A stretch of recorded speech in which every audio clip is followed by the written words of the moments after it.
ఎగ్గొట్టేటోని కాదు.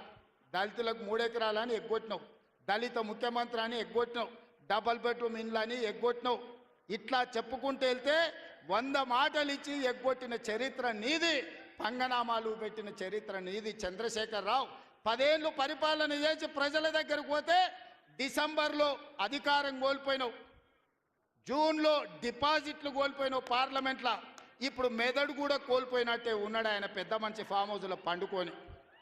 డిసెంబర్లో ఆయన అన్నీ చెప్పిండు, ఆయన గుడిలు దర్గాలకు దస్తీలు కప్పిండు, గుడిలకు పోయి దండాలు పెట్టిండు.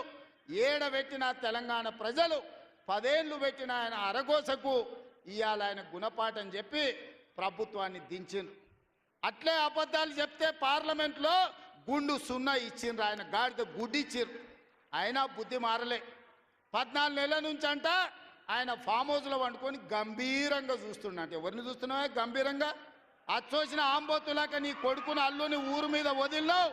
మైసమ్మ మన ఏంది జాంగిర్పీర్ల దర్గాకు వదిలిన మేకపోతులాక ఊరు మీద పడి మేస్తా ఉన్నారు నీ కొడుకు నీ అల్లుడు. మన జాంగిర్పీర్ల దర్గా కోసుకుంటాం కదా మనం, అట్లా జాంగిర్పీర్ల దర్గాను కూడా మోసం చేసిన 100 కోట్లు ఇస్తాను మా శంకర్ చెప్తున్నాడు. ఇవాళ రాజన్న సిరిసిల్ల ఆలయానికి 100 కోట్లు ఇస్తాను, ఆ దేవుణ్ణి మోసం చేసినాం. ఈడ దర్గాను మోసం చేసినాం. పాలమూరులో ప్రాజెక్టులు కడతా అని, పాలమూరు రంగారెడ్డి ఎత్తిపోతలు పూర్తి చేస్తా అని, కల్వకుర్తి, భీమా, నెట్టంపాడు, కోయిల్ సాగరు, జూరాల, ఆర్జీఎస్, తుమ్మిళ్ళ ప్రాజెక్టులను కడతా అని చెప్పి పాలమూరుకు మాట ఇచ్చి పాలమూరుని ఎండబెట్టి ఎగవేసిన దుర్మార్గుడివి నువ్వు ఈరోజు సంవత్సరం పూర్తి కాకముందే మా మీద వడేడుస్తురట, ఆయన కోసం ఎదురు చూస్తురట. ప్రజలందరూ బాధ పడుతురట. అయ్యా చంద్రశేఖరరావు గారు, 4 కోట్ల ప్రజలు ఎవ్వరు బాధపడతలేరు.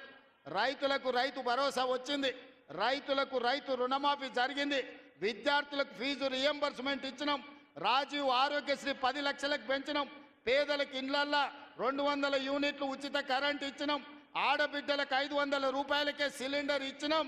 అదేవిధంగా ఆడబిడ్డలకు ఆర్టీసీలో ఉచితంగా బస్సు ప్రయాణం ఇచ్చినాం. 120 కోట్ల మంది ఆడబిడ్డలు ఈరోజు తెలంగాణ రాష్ట్రంలో ఉచిత బస్సు ప్రయాణం చేస్తున్నారు. దానికి 4,000 కోట్ల రూపాయలు ఖర్చు పెట్టినాం. ఇవాళ 10,000 కోట్ల రూపాయలు రాబోయే మార్చి 31 లోపల రైతు భరోసా పథకం కింద పేదల ఖాతాలో వేస్తాం. ఉపాధి హామీ కూలీలకు కూడా ఇవాళ ప్రతి కుటుంబానికి 12,000 రూపాయలు ఇచ్చినాం. ఇదే కాదు, తెలంగాణ సమాజానికి నిరుద్యోగ సమస్య, అలాంటి నిరుద్యోగ సమస్యను పరిష్కరించడానికి మొదటి సంవత్సరంలోనే 55,143 ప్రభుత్వ ఉద్యోగాలు ఇచ్చి దేశంలోనే చరిత్ర సృష్టించిన రాష్ట్రం